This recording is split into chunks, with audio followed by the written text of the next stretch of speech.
Y Petro está hoy en la candelera por razones buenas y por razones malas. Digamos, las razones buenas, se está llevando adelante una reunión de los países que forman parte del Tratado de la Amazonia, digamos que son los países de Sudamérica que tienen un tratado para proteger la naturaleza y sobre todo la dinámica de la Amazonia, que hoy está en el centro de la discusión global.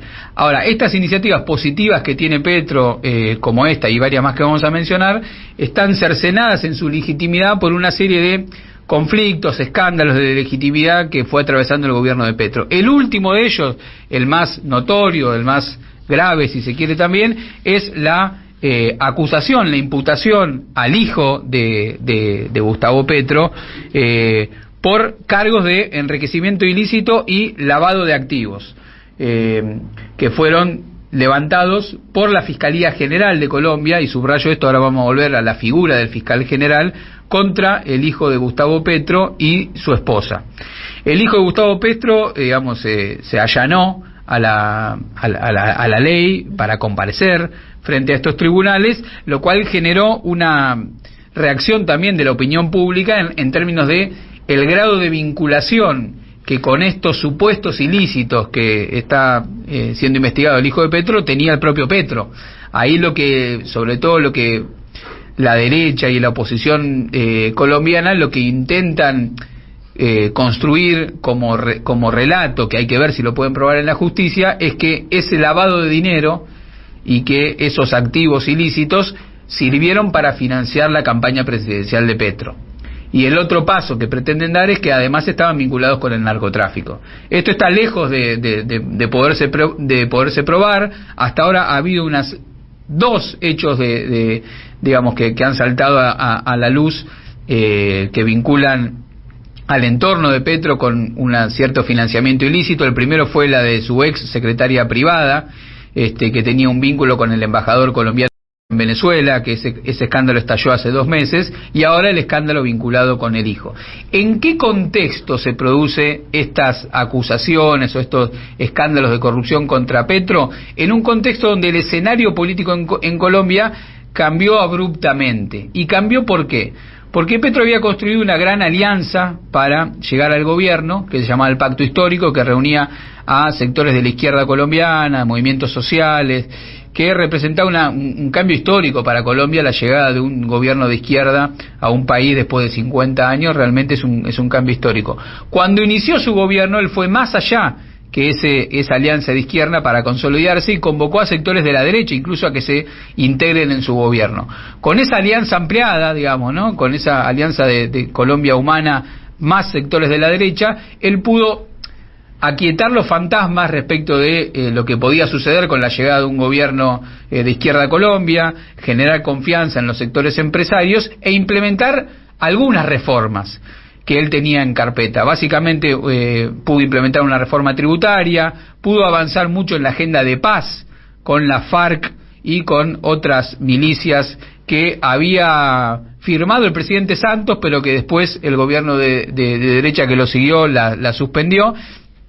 En ese contexto comenzó a hacer ruido esa alianza ampliada que había construido Petro con la derecha frente a la necesidad de profundizar su proyecto de gobierno. Él quiere implementar una reforma de salud, una reforma laboral, una reforma previsional, que estas alianzas de derecha que él había construido para estabilizar el gobierno le hicieron estallar. En un momento él le pide la renuncia a todos los que eran sus aliados de derecha y decide gobernar con los propios. En el momento en que decide gobernar con los propios para profundizar políticamente su programa de gobierno, empiezan a estallar estos escándalos de corrupción.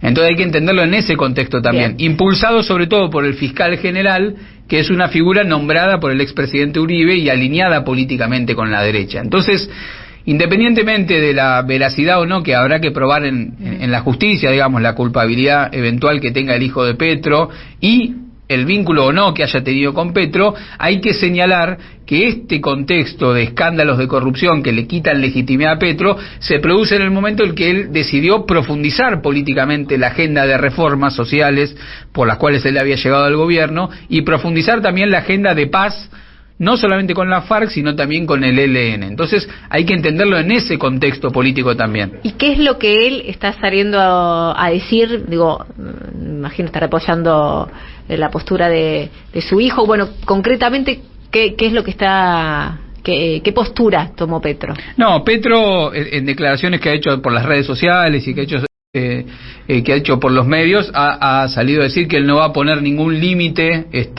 a las investigaciones que tiene que hacer la justicia, que él lamenta la situación con el hijo, que además es una relación complicada la que él tiene con su hijo, etcétera, y lo ha mostrado de una manera, digamos, firme en términos de que él no va a interferir en las investigaciones con la justicia, e incluso mostrando un lado humano también, que ha logrado una cierta sintonía con un sector de la opinión pública colombiana, como un padre a cuyo hijo está, digamos, en problemas con la ley, que él, bueno, no va a hacer nada para obstruir la negociación con la justicia, pero sí va a sostener su programa político de profundización de las reformas, que es su pacto, digamos, con su electorado. Entonces ahí tenemos una situación que quizás contrasta con otro tipo de gobiernos progresistas en la región, que en el momento en que tenían que profundizar la agenda de reformas por la que habían sido votados, decidieron moderarse y girar hacia el centro. Petro lo que decidió fue profundizar la agenda de reformas y, digamos, podemos decir que esto, digamos, es un vuelto en términos de el poder real, la oposición de derecha y algunos sectores de la justicia están tratando de construir sobre él, porque estos hechos no son nuevos, aparecen ahora en el momento en que Petro necesita, en este marco legislativo que le quede, con un Congreso complicado para aprobar esta reforma, Petro pretende profundizar su agenda de reforma. Así que bueno, complicaciones judiciales, un entramado político complicado, pero Petro que sostiene la iniciativa política en términos de lo que fue el programa por el cual fue votado y la necesidad de apelar sobre todo a las bases de Colombia Humana para que sustenten la posibilidad de avanzar con estas reformas prometidas.